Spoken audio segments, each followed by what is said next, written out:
Puji Tuhan, salam sejahtera di dalam Kristus Yesus. Di hari-hari yang semakin sulit ini, kita membutuhkan pribadi yang sanggup menolong kita. Kita membutuhkan Yesus yang bukan saja juru selamat kita, tapi Dia berjanji menyertai kita, menuntun kita, memberkati kita. Harapan ini tetap ada dalam kehidupan kita. Dan ini menjadi doa kita di hadapan Tuhan. Sebelum kita memulaikan renungan kita pada saat ini, kita akan sehati di dalam doa.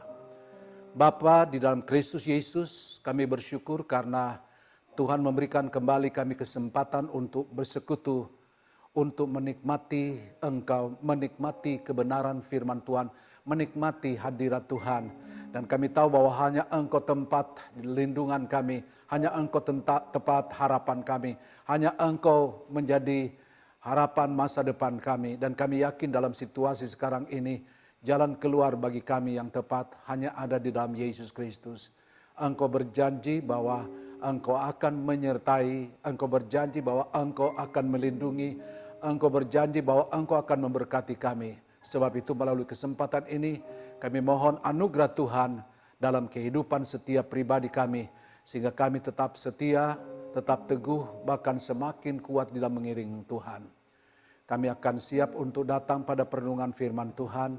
Di dalam nama Tuhan Yesus Kristus, kami berdoa. Haleluya. Amin. Sebelum kita mulaikan renungan ini, ada sebuah pujian yang dapat memberi kekuatan bagi kita, bahwa dalam setiap situasi, setiap keadaan, dalam setiap waktu, Dia ada bersama kita. Haleluya. Haleluya. Engkau ada bersamaku. Haleluya.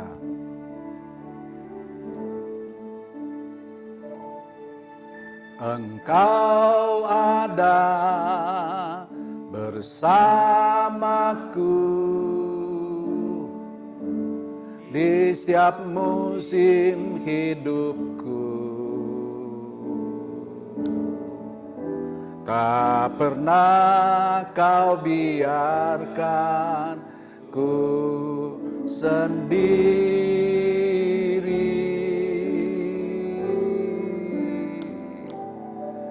Kekuatan di jiwaku adalah bersamamu. Tak pernah ku ragukan kasih-Mu.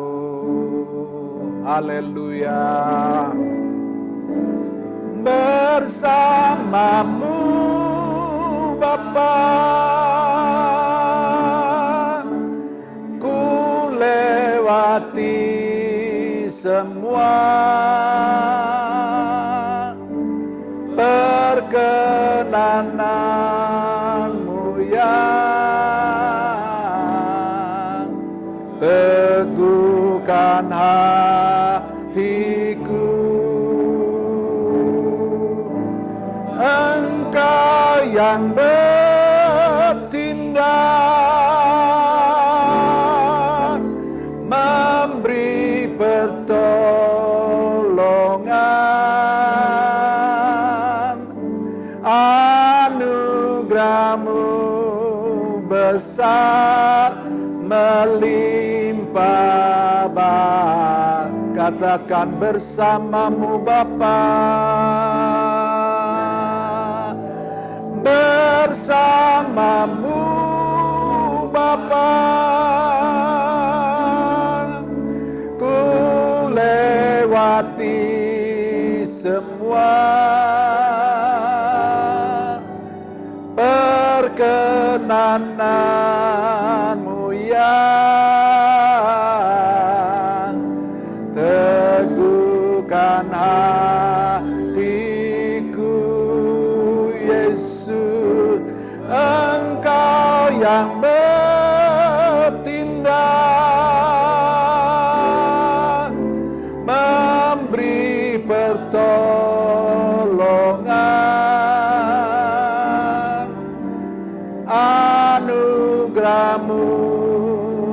besar melimpah.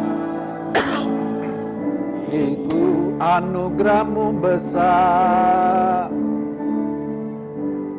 anugerahmu besar melimpah bagiku. Haleluya, puji Tuhan. Puji Tuhan. Topik kita adalah arti kehadiran Yesus. Kehadiran Yesus adalah mutlak menentukan dalam kehidupan kita. Apalah arti kehidupan kita tanpa lawatan, tanpa kehadiran Tuhan. Dan kita tahu bahwa Dia ada bersama kita dalam kehidupan ini. Lukas 24 ayat 36 sampai 43. Dan sementara mereka bercakap-cakap tentang hal-hal itu, Yesus tiba-tiba berdiri di tengah-tengah mereka dan berkata kepada mereka, "Damai sejahtera bagi kamu." Mereka terkejut dan takut dan menyangka bahwa mereka melihat hantu. Akan tetapi ia berkata kepada mereka, "Mengapa kamu terkejut?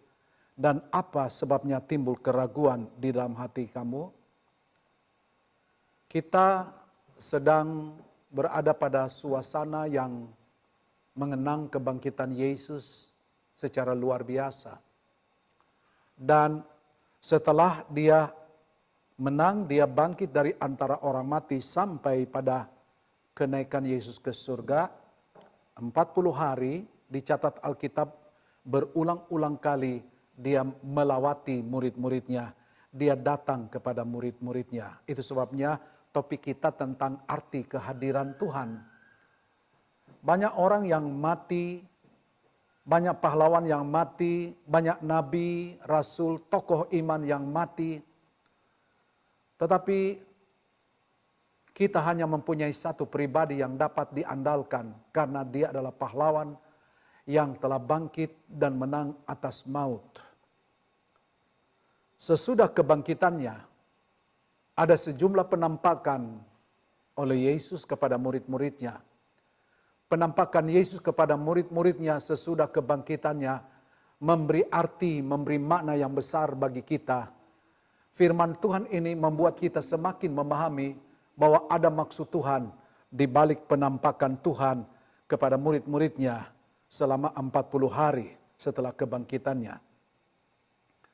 Ada beberapa hal yang dapat dikemukakan. Yang pertama, bahwa arti kehadiran Tuhan, arti lawatan Tuhan, pertama adalah untuk semakin mengintimkan hubungan Yesus dengan murid-muridnya. Dalam Injil Lukas 24 ayat 29 sampai 31, tetapi mereka sangat mendesak, katanya, "Tinggallah bersama dengan kami, sebab hari telah menjelang malam dan matahari hampir terbenam." Lalu masuklah ia untuk tinggal bersama-sama dengan mereka.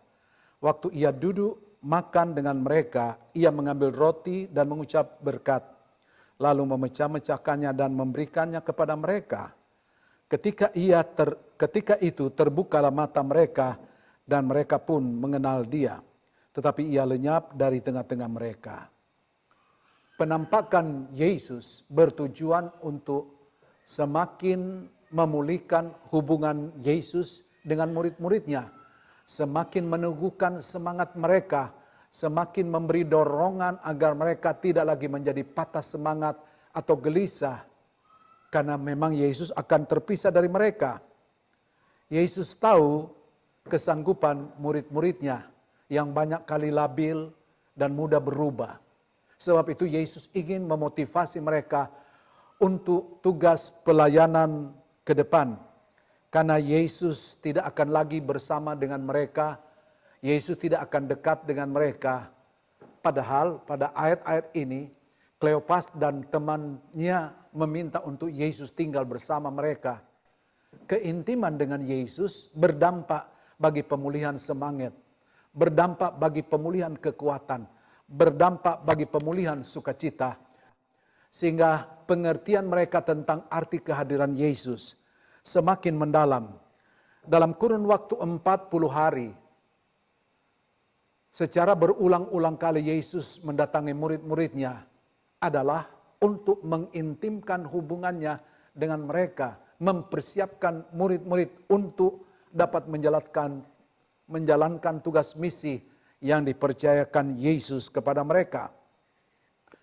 Dalam menjalankan amanat agung ini, Yesus berjanji untuk menyertai bersama mereka. Mereka akan selalu disertai Tuhan. Melalui kehadiran kuasa Allah, melalui kehadiran Roh Kudus, mereka akan semakin diteguhkan di dalam Tuhan. Di dalam Kisah Rasul 1 ayat yang ke-8, tetapi kamu akan menerima kuasa kalau Roh Kudus turun ke atas kamu, dan kamu akan menjadi saksiku di Yerusalem dan di seluruh Yudea dan Samaria dan sampai ke ujung bumi.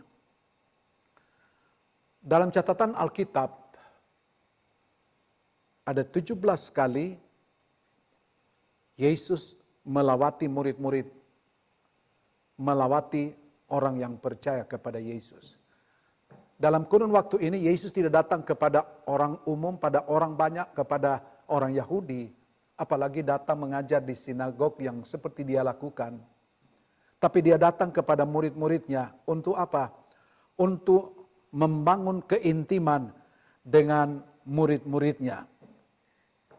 Seorang tokoh iman, seorang raja dalam perjanjian lama, melalui doanya, dia intim dengan Tuhan. Daud, seorang raja yang 7 kali sehari, Daud memuji Tuhan, mendekatkan diri kepada Tuhan.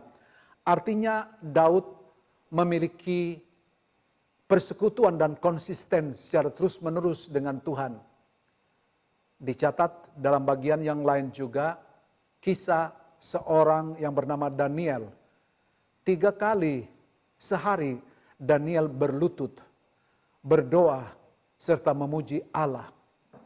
Dalam kondisi yang memprihatinkan seperti sekarang ini, biarlah kita semakin intim dengan Tuhan melalui hubungan pribadi dengan Yesus, melalui doa, melalui perenungan firman Allah, melalui membaca kebenaran firman Allah. Melalui jalan itu dia melawati kita, dan kita tahu bahwa kekuatan kita hanya dalam persekutuan yang intim dengan Tuhan. Yang kedua, bahwa arti kehadiran Yesus adalah untuk memberikan kepada kita kemenangan. Kebangkitannya, kehadirannya memberikan kepada kita kemenangan. Dalam 1 Korintus 15 ayat 57 sampai 58, tetapi syukur kepada Allah yang telah memberikan kepada kita kemenangan oleh Yesus Kristus Tuhan kita. Karena itu saudara-saudaraku yang kekasih, berdirilah teguh, jangan goyah, dan giatlah selalu dalam pekerjaan Tuhan. Sebab kamu tahu bahwa dalam persekutuanmu dengan Tuhan jerih payamu tidak sia-sia. Setelah Paulus membandingkan antara tubuh jasmani dan tubuh rohani, dia mengemukakan bahwa tubuh jasmani membawa kepada kematian, tetapi tubuh rohani senantiasa diperbaharui, senantiasa dikuatkan, dimampukan senantiasa.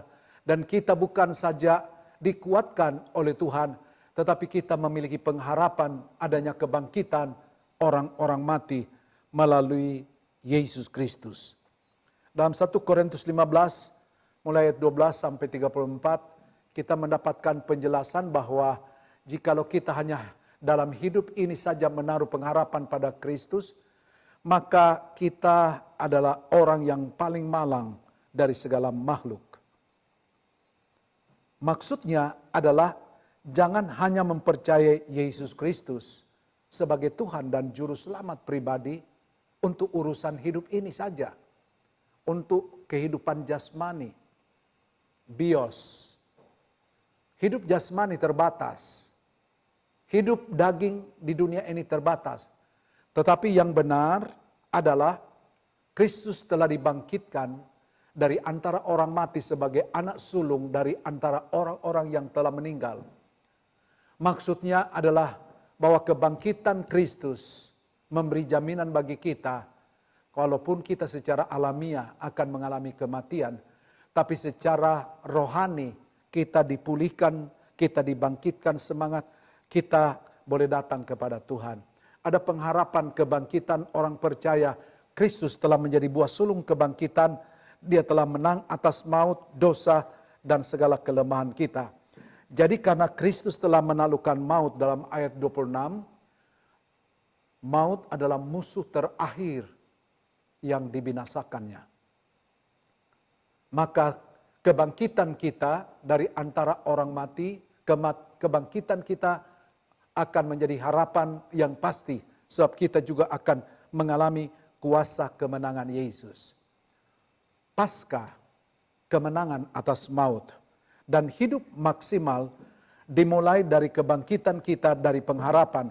Memiliki pengharapan di bumi. Menaruh pengharapan pada Kristus.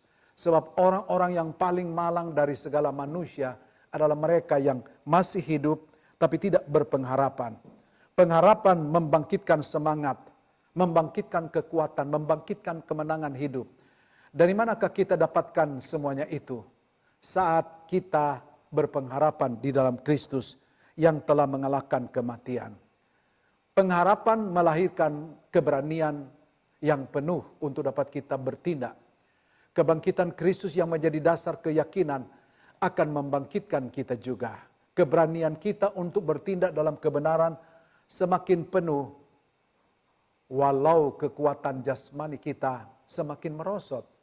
Paulus menegaskan dalam 1 Korintus 15 kepada jemaat di Korintus bahwa kebangkitan Yesus memberi jaminan kemenangan bagi kita. Dan kita bersyukur bahwa ada banyak tantangan, banyak pergumulan, ada banyak kesulitan yang kita hadapi. Tapi keyakinan kita ada kemenangan di dalam Tuhan. Di dalam kebangkitan Yesus ada pengharapan. Dan kita tahu bahwa dengan Dia kita akan senantiasa melihat kemenangan dari hari ke hari. Yang ketiga bahwa arti kehadiran Yesus adalah untuk menguatkan iman murid-muridnya.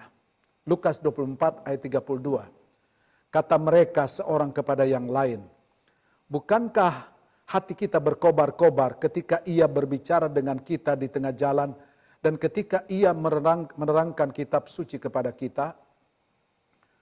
Di tengah ketakutan dan kekalutan emosi jiwa yang dialami murid-murid Yesus, membuat mereka menjadi tidak percaya, tidak berdaya, tetapi firman Tuhan sebagai dasar dan kekuatan iman ditumbuh kembali ketika Yesus melawati, ketika Yesus hadir dan menampakkan diri kepada mereka. Murid-murid Yesus kembali bersemangat terhadap janji-janji Tuhan. Yesus berkata kepada Kleopas dan temannya yang sedang mengalami ketakutan dalam Injil Lukas 24 ayat 25 dan 26. Lalu ia berkata kepada mereka, hai kamu orang bodoh, betapa lambannya hatimu, sehingga kamu tidak berdaya, tidak percaya segala sesuatu yang telah dikatakan para nabi. Bukankah Mesias harus menderita semuanya itu untuk masuk ke dalam kemuliaannya?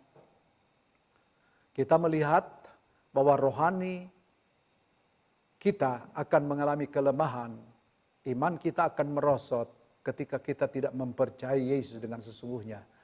Di sini iman murid-muridnya menjadi lemah ketika mereka lupa akan janji Tuhan.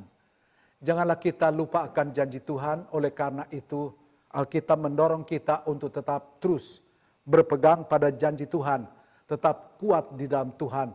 Dan melalui kebangkitan Yesus, iman mereka dapat dipulihkan, iman mereka dapat dibangkitkan kembali, mereka kembali fokus dan mengalami pertolongan Allah yang ajaib. Dan iman mereka dikuatkan kembali. Ada kesulitan, ada persoalan yang dihadapi. Tapi ketika iman kita teguh di dalam Tuhan, maka kita akan lihat pertolongan Tuhan dalam kehidupan kita. Ada tokoh iman dalam perjanjian lama yang disebutkan memiliki iman yang teguh. Elisa, Yosafat, dan Daud adalah contoh dari orang-orang yang dikuatkan melalui kehadiran khusus Tuhan. Elisa tinggal tenang ketika dikepung oleh pasukan kerajaan Aram. Sementara Gehasi, bujangnya, ketakutan melihat tentara musuh yang mengepung mereka begitu banyak. Tetapi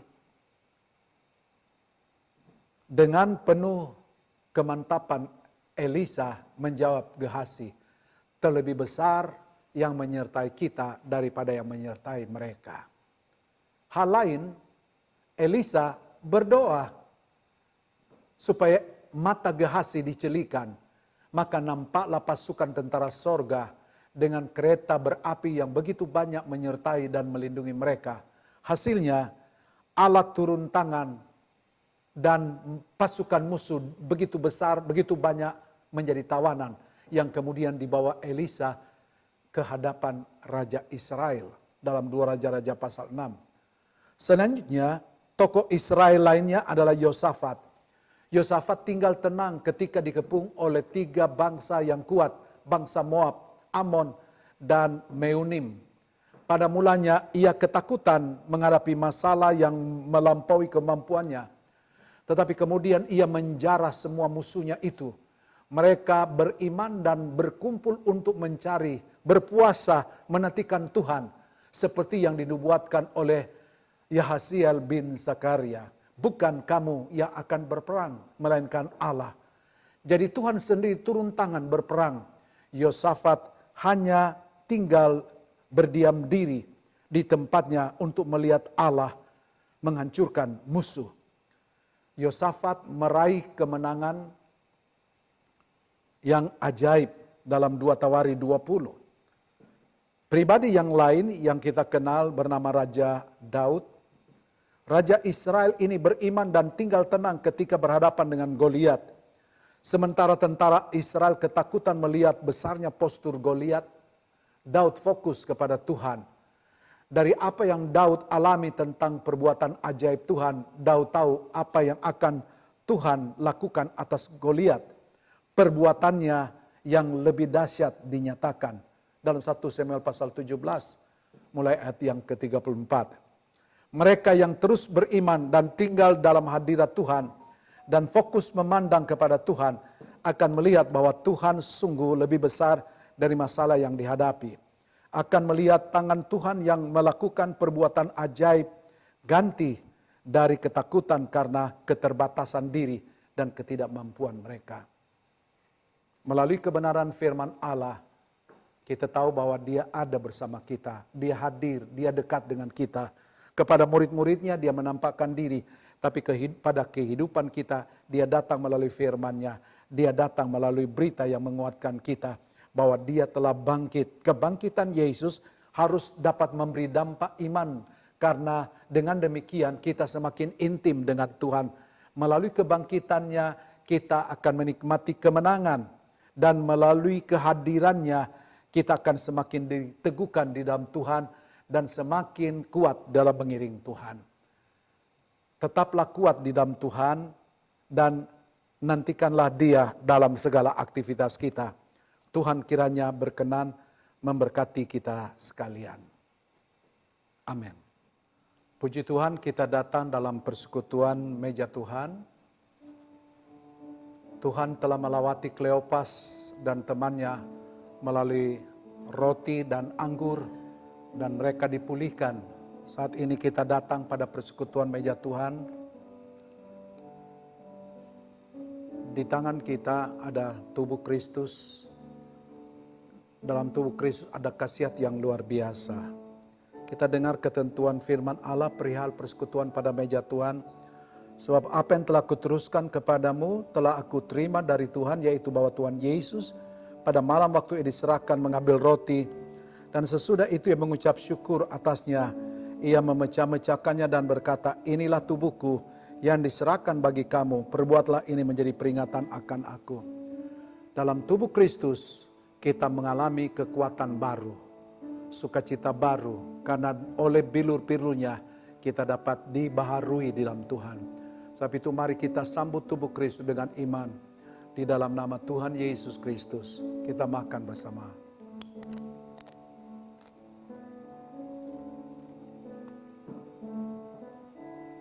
Haleluya.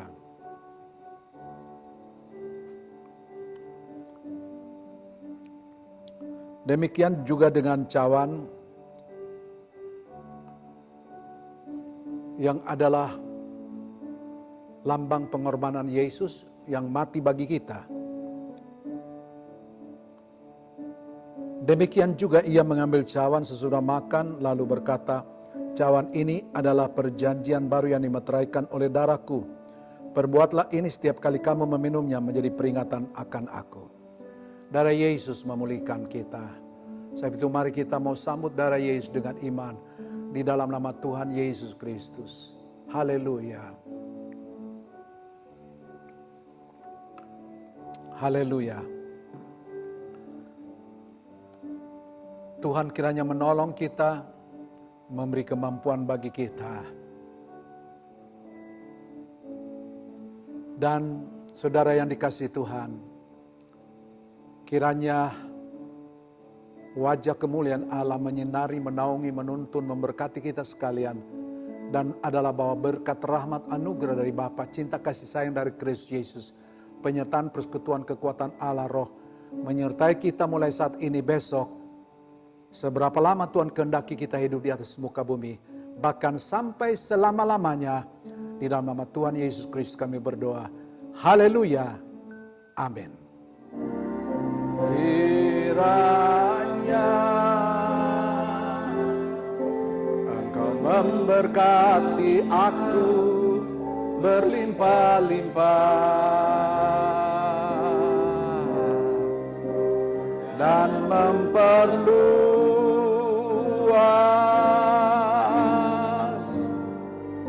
daerahku.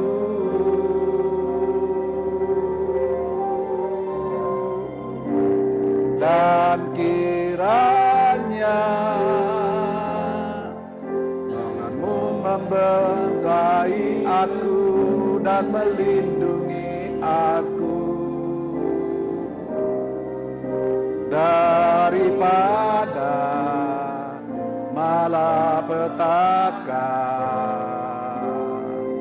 sehingga kesakitan tidak menimpa aku. Kiranya, oh kiranya Engkau memberkati aku berlimpah-limpah dan memperluas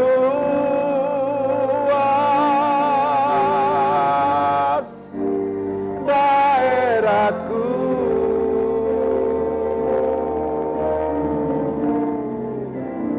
dan kiranya tangan-Mu menyertai aku dan melindungi aku daripada malapetaka, sehingga kesakitan tidak menimpa aku. Amin. Puji Tuhan. Haleluya.